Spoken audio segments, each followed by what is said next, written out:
2020 has been a crazy year and an even crazier time to apply to medical school. In this video, I share with you the 25 medical schools that I applied to, as well as where I will be headed this fall. Stay tuned to the end of the video to see the full results of my medical school application cycle, as well as how to enter a giveaway.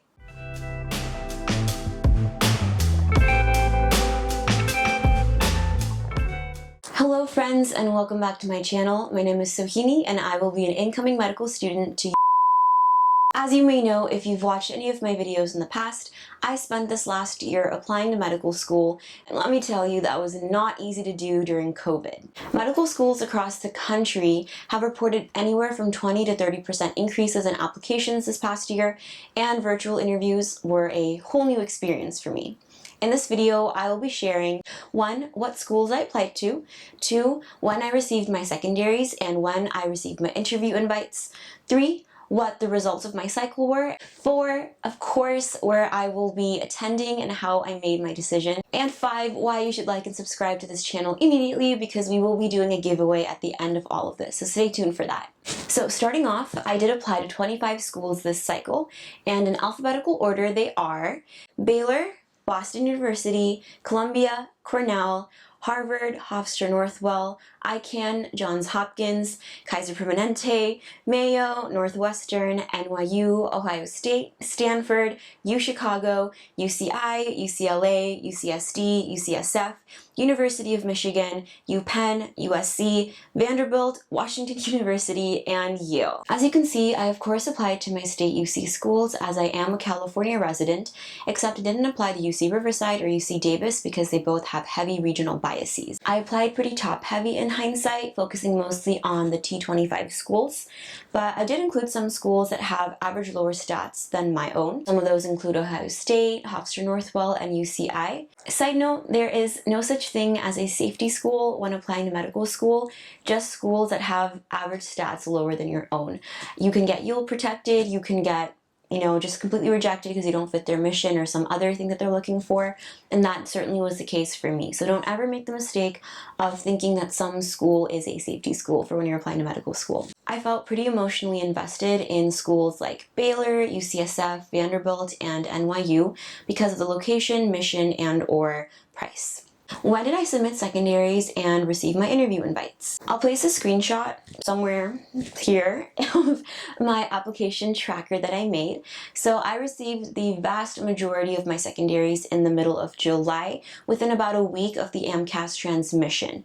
And so just keep in mind that I had submitted my primary the very first day that it applied, and so my application was one of the first ones transmitted to all of the schools, and so I automatically got those secondaries back very quickly. I had pre-written most of these and I was able to send them almost all back within a week or so, and I'd recommend you do the same. I received my first interview invite in August, I believe, for Vanderbilt, and that was scheduled in September. I was pretty stoked to get an interview invite that early on to one of the schools that I had already fallen in love with. Vanderbilt honestly gave me such a great interview experience, and I learned as a West Coast girl that Southern hospitality is so real.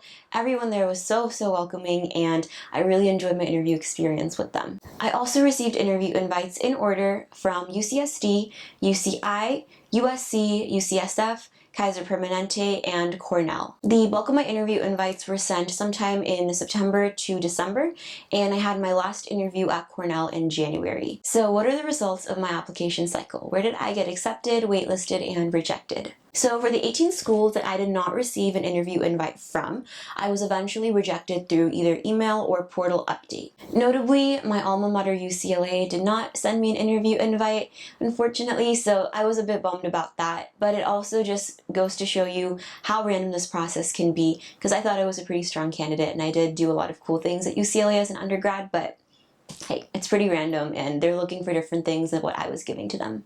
I also think it's interesting that I was rejected from predominantly non-West Coast schools and most of the Ivies. California schools have a reputation for being especially competitive, and it just so happens that my luck had it that most of my interview invites were actually to California schools, so I got lucky in that sense. So out of the 7 schools that I mentioned before that I had interviewed at, I was waitlisted to 5 of them: Kaiser Permanente, Cornell, USC, UCI, and UCSD. There's definitely been a lot of talk this past cycle of schools waitlisting more applicants than usual.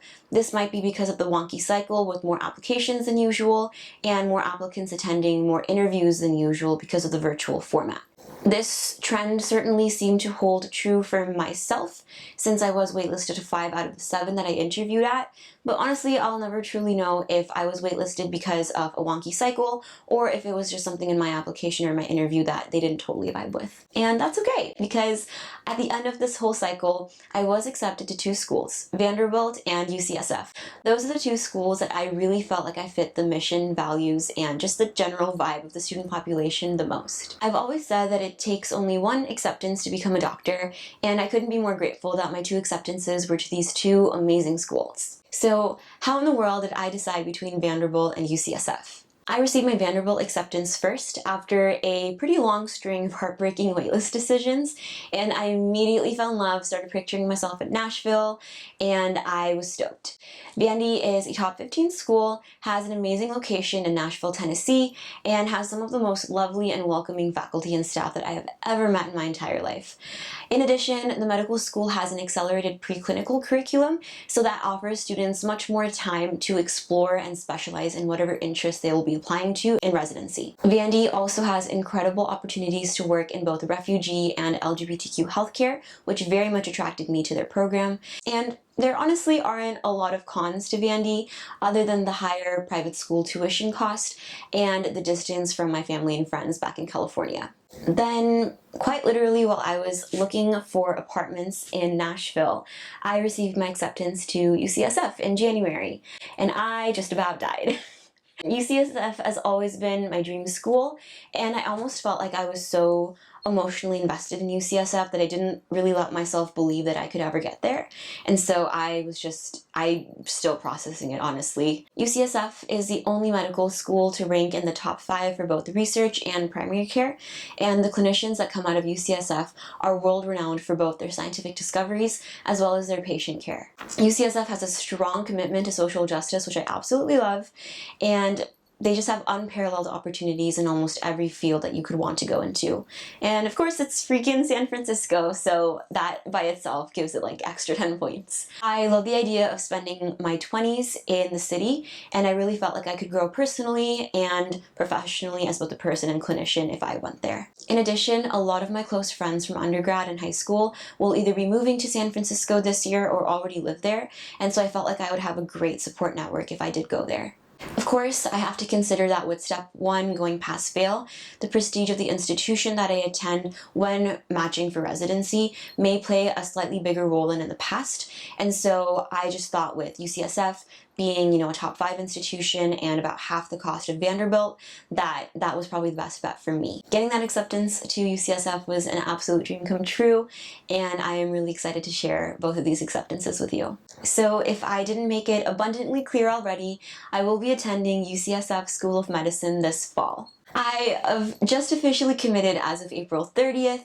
I already have an apartment, and I will be moving up there to move my stuff in very, very soon. I am beyond grateful for this opportunity and feel very blessed that my cycle went the way that it did, given all of the crazy stuff we've had to deal with in this past year, and I can't wait to take you along with me for the next 4 years. So, to celebrate this fat W, and to celebrate us slowly making our way up to 1,000 subscribers, I want to host an extended giveaway. I am going to give away the Kaplan MCAT flashcards, as well as the pre-med playbook guide that's about to come out from Dr. Gray from med school headquarters, so that you will have these resources for your own medical school journey. Once you, 1, subscribe to my channel, 2, comment below what you are most looking forward to in the rest of 2021, and 3, include either your Instagram or your Twitter handle in your comment below so that I can DM you if you win. You are automatically entered into the giveaway. Once I hit 1,000 subscribers on this channel, so please make sure you subscribe if you haven't already, I will be choosing one of the comments randomly, and I will be DMing that person on either Instagram or Twitter, letting them know that they won, and I'll be shipping all of the prizes to you directly at no cost to you. I cannot extend my gratitude enough, so please do apply to this giveaway. I love to grow my family, and I do want to share more of this journey with you as much as I can. Please like and subscribe below if you haven't already. It helps my channel a lot, and we've been growing a lot in the past month or so, which has been really exciting, and I'll see you in the next one. Sending love. Bye.